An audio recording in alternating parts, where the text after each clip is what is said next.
Hey, it's Jacob. Welcome to this new video where you're gonna learn if learning programming is worth it for you. When we're wondering about learning programming, one of the most common questions we ask ourselves is it worth it? I'm gonna try to answer a few questions in this video so that it can help you to make a decision for you depending on your situation. The first question that people are skeptical about is, what if the program makes mistakes? I'm gonna be judged based on my output, and if I do a shitty work, then people are going to judge me on that, and it's going to have a huge impact on my work. Is that really a good thing to have a lot of low quality work? I can't afford to have that at my job. It might be a little bit more efficient, but it's not worth it. And so if it's error prone, then I'll have to correct the mistakes every time.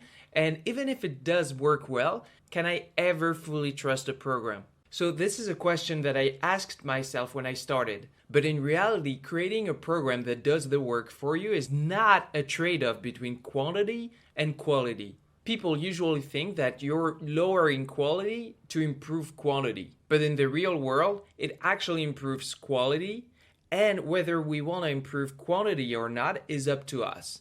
So let me explain. First, there are a few things to know about the process of creating a real-world software. It's a process of gradual trust at first. It's not a one-time thing where you create the program and then everything works perfectly. You do have to check the output at first and iterate on it until it doesn't make any obvious mistakes. This is a very short first phase of testing though. Once that is done, then you can move on to phase 2. During the second phase of testing, you'll still have to check the output, but it's a very short check of the work that was done for you.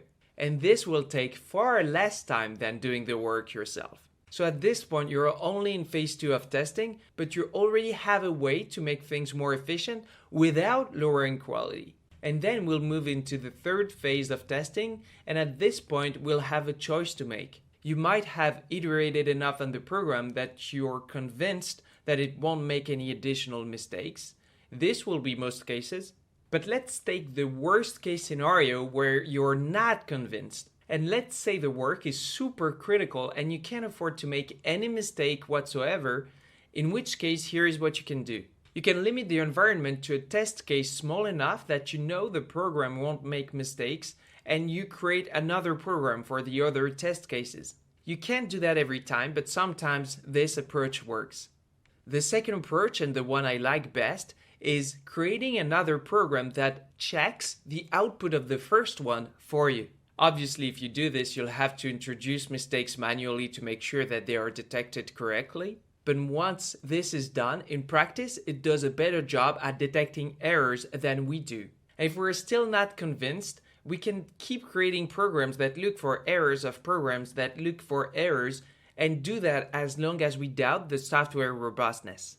We can add as many layers of error detection as we want, but usually it rarely needs more than one layer of error detection when we're working on small projects. There are a lot of other approaches to ensure software robustness. These are just examples, but the point is, usually even poorly written code far surpasses humans at doing error-prone tasks because it makes a lot less mistakes. So if we go back to the original question, what if the program makes mistakes? The answer is not, then we'll have to lower quality. The answer is, then we'll have ways to deal with it. The second question is, what if I don't have any time to invest? And this one is going to be short to answer. If you don't have any time to invest at first whatsoever, then programming is not going to be worth it for you. As far as learning programming is concerned, the return on your time investment grows exponentially with time. This means that the return will be a lot smaller than you usually get at first, and will be a lot bigger than you usually get when the compounding effect starts to kick in. You could speed up the process by getting private lessons with an expert, which will cut down your learning curve, but you'd probably have to invest a lot of money for this. In my experience, cheap, fast, and easy sometimes can work, but it's usually either not very effective or there is a huge hidden cost to it. So you do need to invest something. Next question, what if I waste my time not learning anything useful? So this one is legit, and it's definitely a risk. There are a few ways to avoid it though. Make sure that the source you're learning from always talks about code within a context of an actual project that is useful to you. If this source doesn't start with the end in mind, then that's a good indicator that you might want to avoid it. This also requires that you identify what is useful to you. For example, a big project for a client is very different from a small project where you are the end user. If the source you're learning from talks extensively about sophisticated and fancy ways of programming, then that's a bad sign also, because it's a way to avoid practical and tangible things that can help you. I won't go on and on about this as I've already touched on it in the video that appears right now.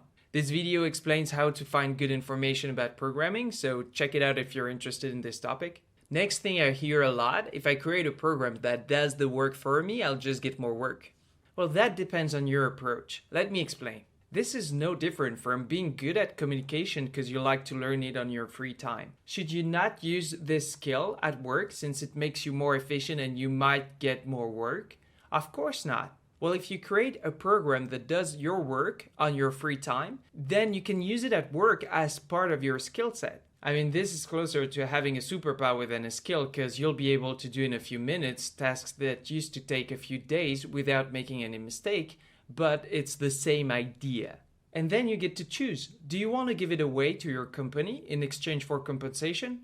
Or do you want to use it as a skill to free up some time? The decision depends on who you are, what you want, and let's not be narcissistic on your company. As a rule of thumb, if your company is good at promoting people with exceptional abilities, you might consider sharing this skill. But if your company cares more about the work being done than being very efficient, then it might not be a good idea to share it. Then you might want to use your free time to do something else. So based on everything I've said in this video, you might have decided whether it's worth it or not for you to learn programming. And if you've decided that it was worth it for you, then you might wonder when is the best time to start. I'm going to talk about this in the next video. We're already at the end of this video. If you want to learn more, click on the link in the description. You'll get a free online course. Have a great day and see you in the next video.